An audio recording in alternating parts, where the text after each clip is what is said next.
isang kaibigan lang, okay na. Oo naman, kapag nagkakaedad tayo, mas unti-unti nating nare-realize na totoo ang isang kaibigan lang, okay na. Isa o dalawa, kaunti lang. Basta totoo, basta mapagkakatiwalaan. Hindi ka babastusin ng talikuran. Kung ano ang ipinapakita sa'yo, kapag nakaharap ka, yun ang ipinapakita kapag nakatalikod ka. Makaka-relate ang mga taong merong iisa o dadalawang kaibigan dahil ang mga taong ito ay kabutihan. Kabutihan ang dulot sa'yo at sa iyong buhay. Nagkakaproblema kayo pero at the end of the day, nagkakapatawaran pa din kayo. Dahil nga binavalue ninyong dalawa ang pagkakaibigan nasa inyo ngayon. Maraming taon na ang dumaan at marami na ding mga pagsubok sa samahan nyo ang dumating pero baliwala. Hindi kailangan magkita araw-araw. Sa totoo lang, ang iba sa kanila, ang mga magkakaibigan, malayo sa bawat isa. Pero baliwala ang distance sa kanila. Nag-uusap pa din pero hindi ganong kadalas. Pero kapag nag-usap at nagkita, parang hindi nagkahiwalay. Hindi naman perfect ang pagsasama nila. Nag-aaway din, nagkakatampuhan din, pero nagkakabati din kasi nga nasasayangan sila sa tagal ng pinagsamahan nila. Sa dinami-dami ng napagdaanan, hindi nila kayang itapon yun ng ganun-ganun lang. Masakit din magsalita ang bawat isa sa kanila kapag may dapat sabihin sa ikabubuti ng isa. Walang sugarcoat, ika nga. Diretsahan ang usapan at walang paligoy-ligoy at walang bulahan na mangyayari dahil sayang ang oras. Pagsasamang, pwede nang mag-usap ng walang bulahan. Una, magkakilala na sila ng maigi. Then, alam din naman kasi ng bawat isa na walang masamang intensyon ng bawat isa sa kanila. Alam nilang lagi sa ikabubuti ng bawat isa ang hangad nilang dalawa. Kung ang mga taong sa oras ng mahirap ang lahat, lubog ang lahat, halos ang mga naniwala noon ay puro nawala na lang ng ganun. At ang kaibigang itong natira at sinamahan ka sa mga worst moments, sa palagay ko, siya rin dapat ang kasama mo sa tagumpay. Taong support lang sa tabi mo at kahit kailan, wala kang nararamdamang inggit sa kanya. Lagi na lang words of encouragement ang mga naririnig sa kanya. Nagtutuloy-tuloy hanggang nakita at naramdaman mo naman ang confidence mo at unang-una siya na masaya para sa iyo.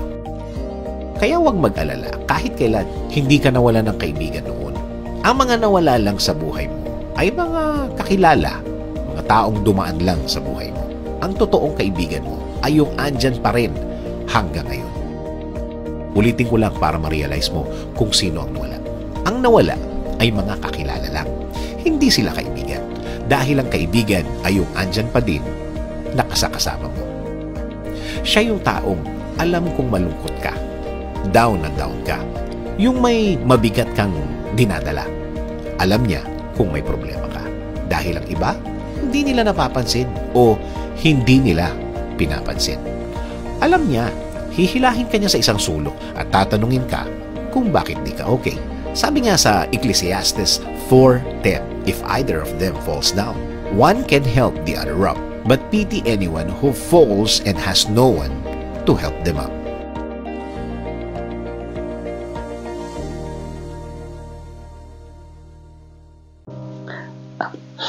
Alam niyo, sa totoo lang maging totoo lang ako. Sa totoo lang, ilan lang talaga ang yung mga kaibigan ko. Piling-pili lang yung mga kaibigan ko, yung mga totoo. Kaya marami sinasabi nila sa akin na masungit. Yung mga taong kilala lang ako, yung mga taong hindi nila alam yung tunay na pagkatao ko, kung bakit ko ginagawa yon, bakit ako umiiwas. Dahil hindi nila ako lubos kilala eh. 'Di ba?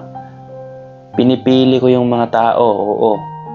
Sabi nila, namimili ako ng kaibigan. Dapat naman talaga tayong mamili ng kaibigan.